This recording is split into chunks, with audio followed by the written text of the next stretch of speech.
everyone, my name is Katie Lee and I am the therapist at Core Medical at Lumen. And today I want to talk with us about how do we be present in daily conversations, in our lives, in our family setting, or in our work setting. I think this term of presence tends to get thrown out a lot, but we don't really know what that looks like or how to engage in it. So first I want to tell you about the benefits of being present in the moment. So a first benefit is it reduces anxiety.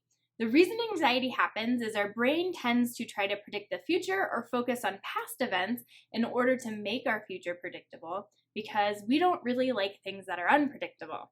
It makes us feel unsafe, and part of our safety from our brain standpoint and how it's made is, hey, let's make things patterned and predictable. So anxiety arises to try to substitute that a little bit. Now, the more that we live in that unpredictable future or only dwelling on the past events, we lose what's happening to us right now. And when we aren't present in our environment currently, our stress levels tend to go up. We tend to lose a lot of engagement with the people that we're around and we care about and we love. And we tend not to feel as much joy as we could if we stayed present in the moment. So how do we do this? Well, the first thing is we need to notice our environment around us. So maybe that is naming a few things in our head that we can see or hear or smell or touch or taste. So using those 5 senses to really ground ourselves into where we're at. And the second thing I will tell you is how do we actually singularly focus on what is happening currently? So I will take an example of a conversation.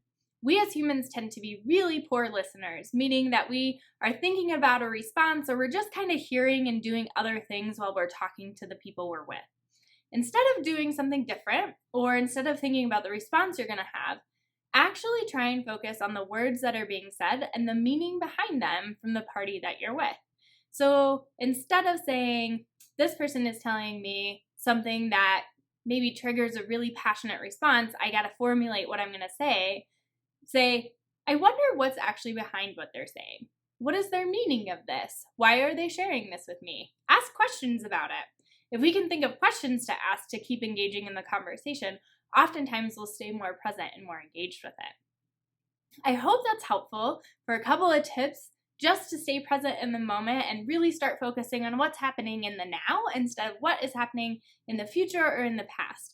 This will really help change our mental health. It'll help change our brain into thinking more positively and being more present. And hopefully it will help us live a happy and supportive lifestyle.